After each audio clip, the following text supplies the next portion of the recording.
Hi, and welcome to today's math lesson with Mr. Douglas. Today we're going to be reviewing congruency in similarity. Let's get right to it. Here we go.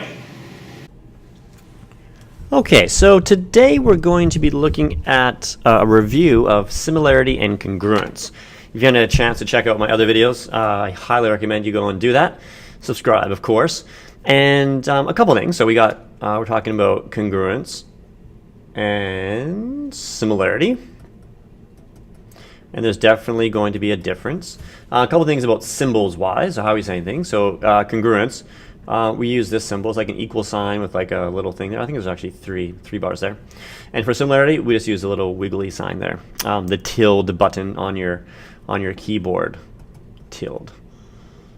There you go. Not tilde. Maybe it is called tilde. I don't know. I would say tilde. So similarity and congruence. What's the biggest difference, of course? If we're talking about similarity, it's the same shape, but it's a different size. Okay, so that's the biggest difference. And if it's congruent, it's kind of like saying everything's kind of basically equal. So same size and shape. It's almost like it's basically equal. Something is congruent, it's equal. So that's what we're going to be kind of looking at. And there's some different ways that we can be looking at things for congruence and similarity. This is where you're going to see a lot of shapes kind of be expanded, or shapes that are going to be shrunk, and that sort of thing. So that's what we're going to be looking at today. And let's just get right to it, shall we? What if I went and said that you needed to go and list all the different things that were similar between the two things? So let's just say I had, let me go here and just say I have two triangles. So I've got a couple of triangles, and we like triangles. Triangles are fun. And here's another triangle, and we're saying that these triangles are similar. So I'm already telling you they're similar. I'm going to say this is A, and this is 3, and this is 4, and I'll say this is 8, and this is B, and this is 6. I'm going to go and add in some different things here. I'll say that this is triangle A, B, C, and this is X, Y, and Z. And so how I would say this, I would say this is triangle. This is how I actually would write it. Triangle ABC is similar to triangle X, Y, Z. And a couple things is that it's important to know that the A goes with the X, the B goes with the Y, and the C goes with the Z. When we're talking about things that are going to be comparing. So if I'm talking about, say, I want to obviously want to find the unknown. So I want to find B and I want to find A. So how can I make a proportion? How can I go and create things? So remember, proportions are those really cool kind of fractions equaling another fraction. So you have to go and compare things. So if I want to find out what A is, so this is AB. So this would relate to X, Y. So A would relate to 8. So I'd put A here, and I put 8 here. And then I would say, okay, so I need two other numbers that kind of relate. Now this is hopefully pretty obvious, but I'll say I relate 4 and 6. And because I'm making this one here, so I have 4 here, and I put 6 there. So I put everything in the first triangle here, I put everything in the second triangle there. I'll rewrite it so it doesn't look so messy. But it's A over 4 equals 8 over 6. And now I can just go and cross multiply and solve. So this is where I'm cross multiplying and I'm solving. I'm going to get some nice, really pretty cool stuff happening here. I'm going to get 6A equals 32. Divide both sides by 6. And you're not going to get a super pretty number with that one, but it's not too bad as I stall. You can get 5.3 repeating, 5 1/3 if you want to use fractions, which I highly recommend. So 5 1/3, like that, and that's what A would be. And if similarly, get it how I use the word similar in a similar equation here? Okay. If I had to go and solve everything for the B, I would do the exact same thing. I need a little more room here though, so I'm just going to go and just kind of kind of get rid of this. If you just jumped ahead in this video, you're like, where did everything go? There we go. Good sound effects. Okay.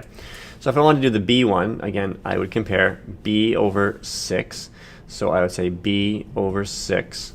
B over 6 is equal to 3 over 4. So it's important to be consistent. So I would get B4.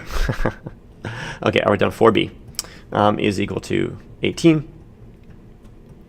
And B would be equal to, I think, 6 1/4. Is that 6 1/4? I think it is. Oh, sorry, 4.5. What's I thinking here? Seriously, 4.5. Boom, 4.5. And there we go. All right, so that's how we go and compare kind of things that are going to be similar. The important thing is lining everything up. That's really, really important for us. So let's talk about congruent figures. And sometimes you're going to need to rotate some things inside kind of your head a little bit. So let's take a look at how that might kind of play out. So I'm going to try and draw some triangle stuff going on here. And I'll try and do my best job drawing a triangle. It's going to be something like this. It's not drawn to scale. Something you have to always kind of keep in mind. I'm going to call this point right here A, B, and C. And the other triangle is going to kind of share the A. And we'll call this A, Q, and then P is going to be up top. We'll also have some other things that we're going to go and kind of throw in here.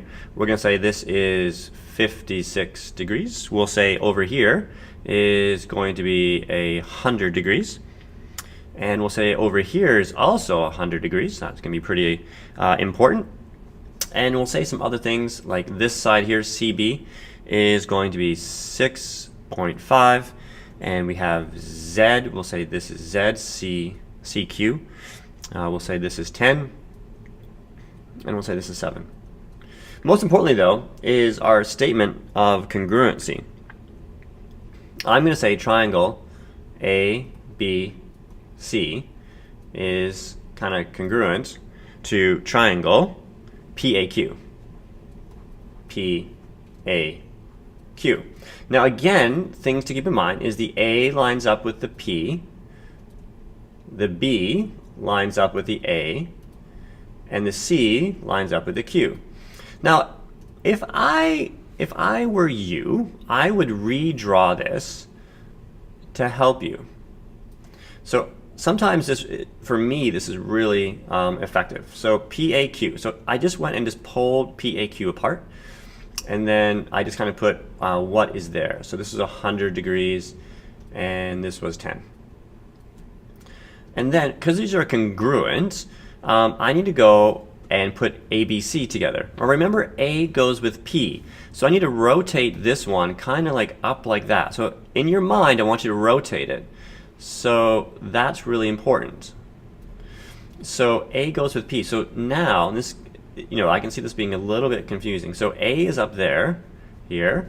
That would mean B would be here, and B goes along with the A, and then C would be here.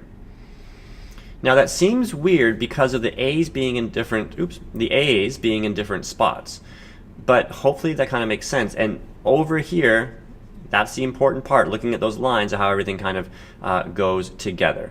So again, when I went and rotated that, this was 100 degrees, and this was 56 degrees.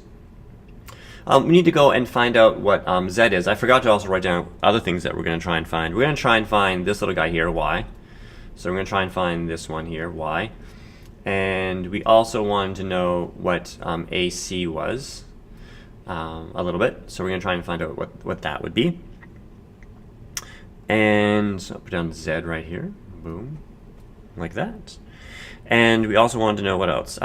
X. So X was going to be up here. So I'll put X there. Kind of like that. Okay, so now you have to go and kind of figure some things out. So that's kind of fun. And a couple things of what we're going to try and go and figure out here. And it shouldn't be too bad to do. And this is, again, this was, what was this going to be? 6.5? 6.5, like that. And then for Z here, you have to be kind of really, really careful with this. We'll talk about that in a second. So here we go. Let's go inside this triangle here. Let's go inside this one right here. right there. This is 100 and this is 56. Then what does the next angle have to be? What does the next angle there have to be? Of course, you're going to be using the 180 rule. So add up 180, and that should end up being, I think, 24 degrees. So we know this part here is going to be 24 degrees. And if we know that is going to be 24 degrees, then we know over here, this one is also going to be 24 degrees because they are congruent and they all line up. So that's going to be really, really helpful. We also need to go and figure out some other things as well. And the other things that we're going to be using is kind of like a combination of just aligning things. So if this was 10, over here, this would also have to be 10. This would also have to be 10 there, like that. So that's kind of like just kind of lining everything up and to make that all nice and neat. The other thing that we really want to be looking at is the bottom of our triangle. So QA, and CB. So this is going to come back to this part because this isn't quite 10. So it's important to kind of look at this. If this is Z, it's only this part here. What does CA represent? CA represents the entire thing that this is 10. So if I want to know this little part here, just this little part here, and I really should have made that a little more obvious, just this part here, you know, Z is not going to be exactly 10, but AC is 10. AC is going to be 10. So 6.5, and this is also going to be 6.5. Now, what kind of triangles do we have here? Well, we have just regular triangles, so we don't have right angle triangles. That's an important thing. So you can't go and start using Pythagoras, which you might be inclined to do, thinking these are right angle triangles. You can't be doing that. But what you could be doing is starting to look at different pieces of this triangle. So you're looking at the pieces of the triangle, and again, 6.5 and 10. So you knew that the Z part here, and so the CQ and the QA, they kind of all together. So if this entire AC is 10, I need some more colors here to make this really even more messy. So this whole thing is 10, but you know this part here is, that's a bad color to use. Here we go. This part here is 6.5. So on that line that I just drew, this was 6.5, but this was 10. So I want to know how much is this piece, which is really what Z is going to be. And that's just easy. That's going to be 3.5. So we have some nice kind of easy kind of things. So we know, remember we know that X was going to be 24 degrees, as was Y. And then the little Z piece there is going to be 3.5. So the important thing here is to think about lining things up and looking at the different pieces. And if I would say anything, this is really important, is that part right there. That's really important. Hopefully that helped you guys with some similarity and congruence. Thanks so much for staying with us. Hopefully you learned something about congruency and similarity. If not, you can always go back and check out the first video that I had about that. Until next time, be awesome out there.